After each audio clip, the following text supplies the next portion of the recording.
People assume silence means peace. It doesn't.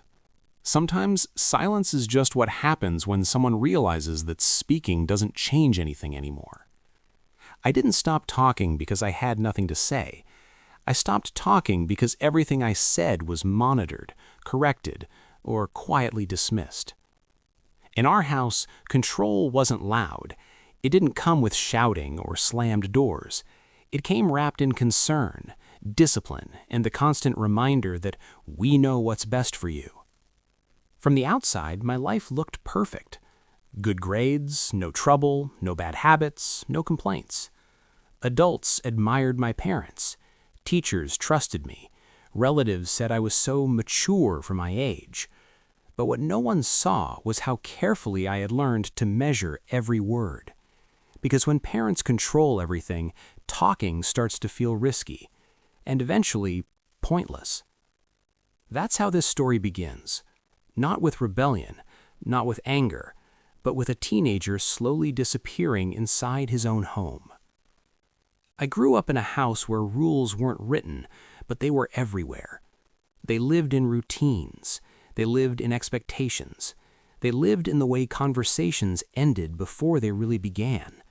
My parents believed structure created success, that control prevented mistakes, that freedom was something you earned only after proving you deserved it.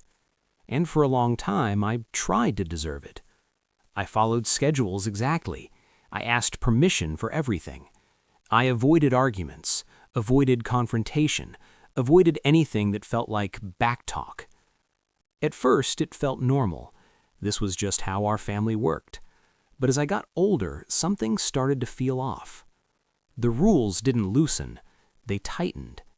My phone wasn't just limited, it was checked. My plans weren't just discussed, they were approved. My opinions weren't argued with, they were redirected. Every decision passed through someone else first. Even when I did everything right, it never felt like enough. There was always another reminder, another boundary, another just to be safe. Safety became the reason for everything, and slowly, without realizing it, I stopped sharing. At school, friends talked about their lives freely. They complained about parents, joked about rules, argued openly about choices. I listened. When they asked me what my parents were like, I shrugged and said, "They're strict, but it's fine." That word "fine" became my default answer, because explaining felt complicated and, honestly, embarrassing. How do you explain that you don't feel trusted in your own home without sounding ungrateful? How do you admit that control can feel suffocating even when it's done out of love? So I stayed quiet. At home, conversations became short and deficient. How was school? Good? Homework done? Yes. Anything else? No. Those exchanges happened daily, and they slowly replaced real connection. I wasn't hiding anything, I just wasn't sharing anymore. Because sharing usually led to more questions, more advice, more corrections. Talking felt like opening a door I'd have to defend. Silence felt safer. My parents didn't notice, or maybe they did and saw it as proof that their system was working. I was obedient. I wasn't arguing. I wasn't causing stress. In their eyes, that meant success. In mine, it meant I was shrinking. I started feeling watched all the time, not aggressively, not suspiciously, just constantly. Like I was always being evaluated. Was I productive enough, focused enough, responsible enough? Even my downtime felt monitored. If I relaxed, I felt guilty. If I laughed too loudly, I felt exposed. If I stayed quiet, I felt invisible. That constant pressure changed me. I stopped asking questions, stopped challenging ideas, stopped expressing frustration. Because every emotion felt like something that needed to be managed instead of understood. I remember one night, lying in bed, staring at the ceiling, realizing something that scared me. I didn't know how to talk to my parents anymore. Not because they were unapproachable, but because I didn't know how to speak without being corrected. And that's when the silence truly settled in. Not the peaceful kind, the heavy kind. The kind that builds quietly until one day it demands attention. And that day was closer than anyone realized. The strange thing about control is that it doesn't always feel like control at first. Sometimes it feels like guidance. Sometimes it feels like protection. Sometimes it feels like care. That's why it took me so long to understand what was happening. Growing up, my parents rarely said no without explaining why, but the explanations always ended the same way, with their decision already made. I was allowed to speak. I just wasn't allowed to decide. As a kid, I accepted that. Adults are supposed to know more. Parents are supposed to lead. But as I became a teenager, the gap between what I felt and what I was allowed to express started to widen. And that gap became uncomfortable. At school, I learned about independence. Teachers encouraged opinions. Coaches talked about accountability. Friends made choices, faced consequences, and learned from them. At home, choices were filtered. Every idea I had came with conditions. Every plan came with rules. Every preference came with oversight. If I wanted to go somewhere, the questions came first. If I wanted to try something new, the concerns followed. If I disagreed, the discussion turned into a lesson. I started noticing how often conversations shifted away from how I felt and toward what I should feel. That's not something you need to worry about. You'll understand when you're older. We're doing this for your future. Those phrases were never shouted. They were delivered calmly, confidently, which somehow made them harder to argue with. Because when control is calm, resistance looks unreasonable. So I stopped resisting. I learned to nod at the right moments. I learned to agree quickly. I learned to say, "You're right," even when I wasn't sure. And over time, I learned something else. Talking didn't lead to understanding. It led to supervision. If I shared excitement, it became a plan that needed approval. If I shared frustration, it became something to correct. If I shared doubt, it became a weakness to fix. So I shared less. At first, it was unintentional. I just didn't feel like explaining things. Conversations felt predictable. But eventually, it became a habit. Silence simplified things. Silence avoided lectures. Silence avoided disappointment. Silence avoided that feeling of being analyzed. At dinner, I stopped volunteering stories about my day. I answered questions politely, but briefly. "How was school?" "Good." "What did you learn?" "Nothing special." "Everything okay?" "Yeah." Those answers were safe. They didn't invite follow-ups. My parents interpreted that as maturity. They would tell relatives how easy I was, how responsible, how I never talked back. I smiled when they said it. Inside, I felt strangely disconnected from that praise, because it wasn't describing me, it was describing my silence. As the months passed, the quiet became heavier. I noticed how tense my body felt even during calm moments. My shoulders stayed tight. My jaw stayed clenched. I couldn't fully relax in my own home. Home was organized. Home was structured. Home was predictable. But it didn't feel open. I started spending more time alone in my room, not because I was hiding anything, but because it was the only place where I didn't have to perform. Even there, the door often stayed open. Not as a punishment, not as a threat, just as a rule. Privacy was limited for safety reasons. That phrase followed me everywhere. And slowly, something inside me started to shut down. I wasn't angry. I was numb. I went through days on autopilot, doing what was expected, saying what was required, keeping my head down. I felt like I was playing a role I hadn't chosen. At school, friends would vent about their parents.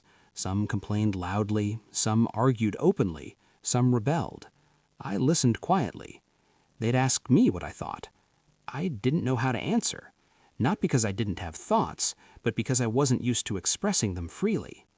I realized something unsettling. I had become better at managing my parents' expectations than understanding my own emotions.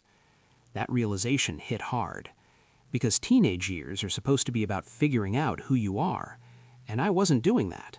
I was figuring out how to stay out of trouble. One evening, after finishing everything on my schedule, I sat alone in my room staring at my phone without really seeing anything on it. I felt restless. Not bored. Restless. Like something inside me was trying to surface but didn't know how. I thought about how rarely I felt excited anymore, how even good things felt muted, restrained, controlled. I wondered when I had last spoken freely, without filtering, without anticipating consequences. I couldn't remember. That scared me, because silence wasn't just something I did anymore, it was something I was becoming. I wasn't withdrawing because I didn't want space, I was withdrawing because I didn't feel heard. And when people don't feel heard long enough, they don't stop caring. They stop talking. I didn't realize it then, but this was the moment where the real damage started. Not in loud fights, not in dramatic punishments, but in the quiet loss of connection. And once that connection weakens, even the best intentions can't keep things from breaking. The longer I stayed quiet, the harder it became to remember what my voice sounded like. Not literally, I still spoke when spoken to. I answered questions, I followed instructions, I said yes and okay at the right times.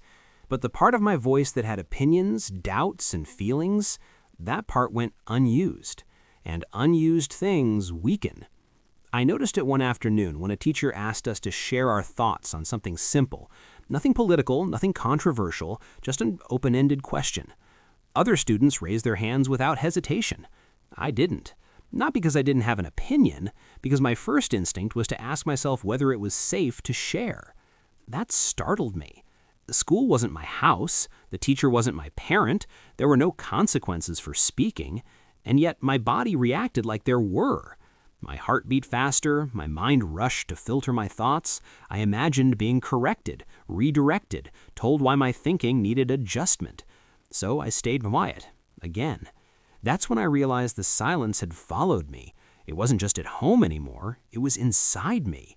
I started noticing how often I hesitated before saying anything personal, even with friends I trusted, even in casual conversations. I'd begin a sentence, then stop, change direction, make a joke instead, shrug something off. It wasn't fear, it was habit. At home, nothing had changed on the surface. The rules were still there, the routine still ran smoothly, my parents still believed everything was under control. And in a way, it was. Too much control. One evening, I came home tired. Not physically, emotionally. School had been draining. I didn't feel like talking. I just wanted to sit quietly and exist without explanation. But as soon as I walked in, the usual questions came. How was school? Did you finish your work? What are your plans for tonight? They weren't rude questions, they were normal, and yet they felt overwhelming. I answered them automatically, like a script I had memorized years ago. Good. Yes. Just studying. The words left my mouth, but I felt disconnected from them. I realized something uncomfortable in that moment. I wasn't lying to my parents, but I wasn't telling the truth either, because the truth wasn't about school or homework. The truth was that I felt empty, and I didn't know how to say that without turning it into a problem that needed to be fixed. So I went to my room and sat down. I stared at the walls, the desk, the neatly arranged space that reflected how orderly my life looked from the outside, and I felt nothing. No excitement, no anger, no sadness, just a flat, dull pressure. That numbness scared me, because frustration I could understand. Numbness meant I was shutting down. I thought about how often my parents talked about responsibility, about preparing me for the real world, about making sure I didn't mess up my future.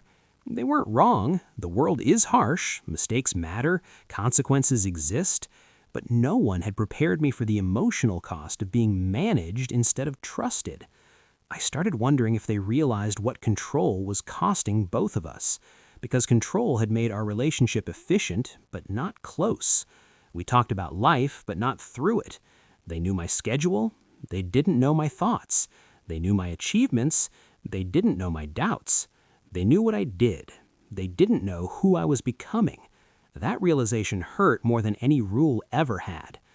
I thought about trying again to explain how I felt, but every time I imagined the conversation, I saw the same ending. They would listen politely, They would explain why they were right, they would reassure me that everything was for my own good, and I would leave feeling smaller than before. Not because they meant to shrink me, but because control doesn't leave room for uncertainty, and uncertainty is where honesty lives. So I stayed silent. But silence has momentum. The more you use it, the heavier it gets. I began feeling irritable at small things, a comment, a reminder, a suggestion, not because they were unreasonable, but because they reminded me how little space I had. I hated that version of myself. I didn't want to be resentful. I didn't want to be bitter. But resentment doesn't ask permission. It grows quietly in places where expression isn't allowed. One night, lying awake, I asked myself a question I had avoided for a long time. What happens if I never speak up? The answer came quickly. I would keep doing what was expected. I would keep meeting standards. I would keep avoiding conflict. And one day I would wake up and realize I didn't know who I was outside of expectations. That thought hit hard, because I didn't want to escape my parents. I wanted to exist alongside them, honestly. But honesty required risk, and risk was something my life had taught me to avoid. I was standing at a quiet crossroads. I could keep being the easy one, the obedient one, the silent one everyone praised, or I could accept that silence was no longer neutral. It was hurting me. I didn't know what I would do yet. I just knew something had to change. Because when parents control everything, teens don't explode, they disappear. And I was starting to disappear. I didn't wake up one day and decide to change. Change came to me slowly, like a pressure that refused to ease no matter how carefully I behaved. By this point, silence wasn't just something I used to avoid conflict, it had become part of how I moved through the world. I spoke when necessary. I answered when asked. I smiled when expected. But nothing went deeper than the surface. Inside the house, everything ran smoothly, too smoothly. My parents liked to say we had a calm household. No drama, no chaos, no constant fighting like they saw in other families. And they were right. There was no fighting. There was just distance. I started noticing how our conversations had lost any sense of curiosity. They weren't about understanding each other anymore. They were about confirming that everything was still under control. Did you do this? Did you finish that? Did you remember this rule? I complied automatically, and each time I did, a small part of me checked out. One evening, my father reminded me of something I had forgotten earlier in the week. It wasn't a big mistake. It didn't cause a problem. It didn't hurt anyone. Still, it was addressed. Calmly, firmly, thoroughly. I apologized right away. I always did. But this time, after the conversation ended, I sat there feeling something heavy settle in my chest. Not guilt. Resignation. I realized I wasn't apologizing because I felt sorry. I was apologizing because that was the fastest way to end the interaction. That thought bothered me more than the reminder itself. Because apologies are supposed to mean something. Mine had become a tool, a way to smooth things over, a way to move on quickly, a way to stay invisible. That's when I understood how deeply control had shaped my behavior. I wasn't responding honestly anymore. I was responding strategically. I began paying attention to how often I edited myself, how often I stopped mid-sentence, how often I chose the safest version of the truth instead of the real one. And the answer was almost always. Even when my parents asked how I was feeling, my response was filtered. Fine. Just tired. Nothing much. Those answers weren't lies. They were incomplete. But incomplete answers were easier than explaining emotions I didn't feel allowed to have. Over time, that emotional restraint started to leak out in ways I didn't expect. I felt tense all the time. Small inconveniences irritated me. I caught myself snapping internally over things that didn't matter. I never lashed out, but inside I felt constantly on edge. I hated that feeling. It didn't match who I thought I was. I had always seen myself as calm, patient, reasonable. Now I felt fragile, like one unexpected moment could push me over a line I didn't even know existed. The breaking point didn't come with a major argument. It came during something ordinary. One night, after everything on my schedule was done, I sat in my room with nothing left to complete. No tasks, no responsibilities, just time. And instead of feeling relieved, I felt anxious. I realized I didn't know what to do with unstructured space. I had spent so many years living according to rules that freedom, even small amounts of it, felt uncomfortable.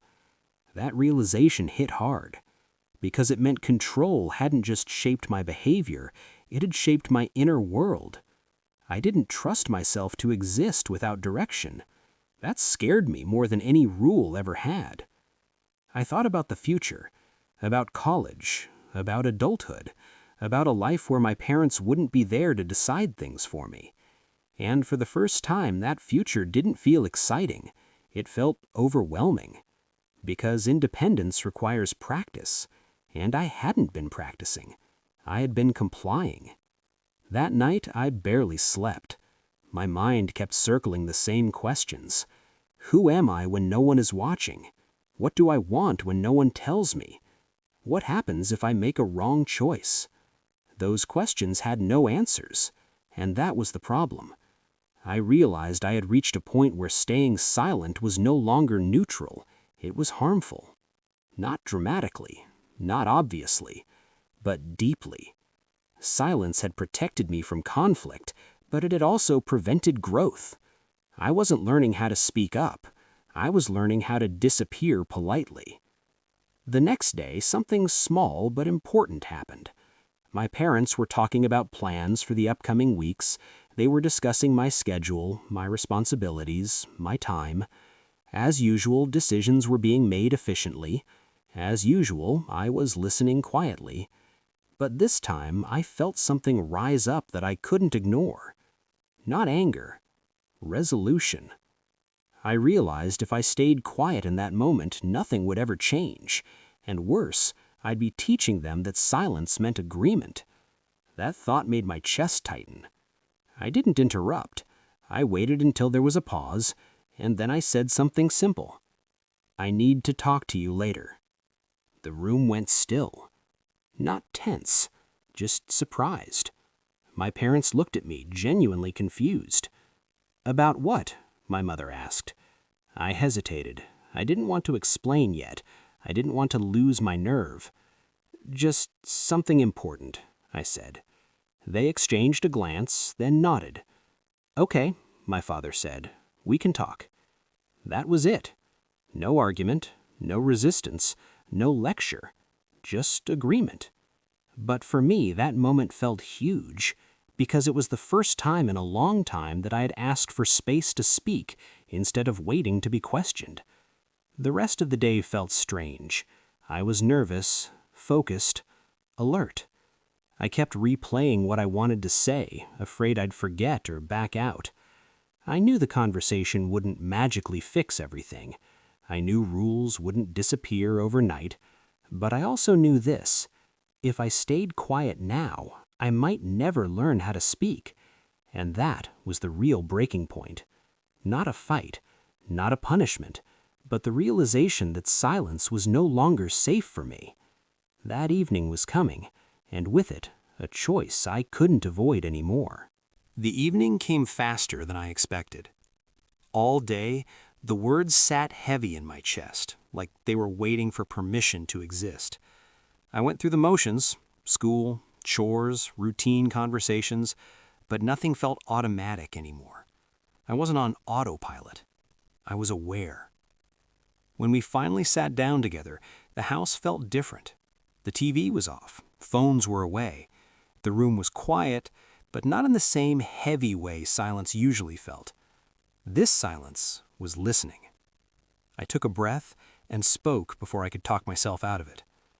I'm not trying to disrespect you, I said. I just need you to hear me without fixing me. That sentence alone felt like crossing a line I had never crossed before. My parents didn't interrupt. They didn't correct my tone. They didn't rush to explain themselves. They waited. So I kept going. I told them how controlled I felt, not just by rules, but by expectations that never relaxed. I explained how every decision felt temporary, like it could be taken back if it didn't fit the plan. How even when I did everything right, it never felt like trust actually arrived. I told them I had stopped talking because talking always seemed to turn into supervision. How sharing became risky. How silence became easier than explaining feelings that were always redirected. My voice stayed calm, but my hands shook. I don't feel like a bad kid, I said, but I don't feel like a person either. I feel like a responsibility. That's when something shifted. Not dramatically, but deeply. My father leaned back, quiet for a long time. My mother's eyes filled slightly, not with guilt, but with realization. "We thought silence meant you were okay," she said softly. I nodded. It meant I didn't feel safe enough to explain. That's when the conversation changed. They didn't defend themselves. They asked questions. Real ones. When did you start feeling this way? What moments felt the hardest? What do you need that you're not getting now? No one had ever asked me those questions before, and answering them felt strange, like using a muscle I hadn't exercised in years. I told them I didn't want chaos or unlimited freedom. I didn't want rules to disappear. I understood why structure mattered. What I wanted was trust that grew instead of control that tightened. Room to make small mistakes, space to think out loud, permission to disagree without being labeled ungrateful or immature. I wanted to talk and be heard. The conversation didn't fix everything that night. Rules didn't vanish. Expectations didn't magically soften. But something more important happened. Control loosened just enough for trust to breathe. Over the next few weeks, changes showed up quietly. I was asked what I thought instead of being told what would happen. Rules came with explanations instead of assumptions. Privacy became less conditional. And with that trust came responsibility. Real responsibility. The kind that forces you to think through choices instead of avoiding them. I made mistakes. Small ones. And when I did, the world didn't collapse. We talked about them. That alone changed everything. I started speaking more. Not loudly, not dramatically, but honestly. I shared when something felt overwhelming. I explained when I didn't understand a rule. Sometimes the answer was still no, but now no didn't feel like rejection. It felt like a discussion. And my parents changed too. I saw it in the way they paused before correcting me, in the way they listened longer, in the way they asked instead of assumed. They admitted something that surprised me. They had been afraid. Afraid of mistakes, afraid of consequences, afraid that giving space meant losing control. They thought strictness was protection. They didn't realize protection without trust feels like a cage. Understanding that didn't erase the frustration I had felt, but it softened it. It allowed empathy to exist where resentment once lived. Looking back, I don't think my parents wanted silence. They just didn't know what it meant. And I didn't know how to explain it until silence started costing me too much. Today, our house isn't perfect. We still disagree. We still have rules. We still have tension sometimes. But we also have conversations. And conversations change everything. Because when parents control everything, teens don't stop caring. They stop talking. And once talking stops, connection fades quietly. It doesn't explode. It disappears. I almost disappeared inside my own home. Not because my parents didn't love me, but because love without listening can still hurt. Learning to speak didn't make me rebellious. It made me real. And learning to listen didn't make my parents weak. It made us closer. That's the part people don't talk about. Control can create obedience, but trust creates connection. And connection is what keeps families from going silent.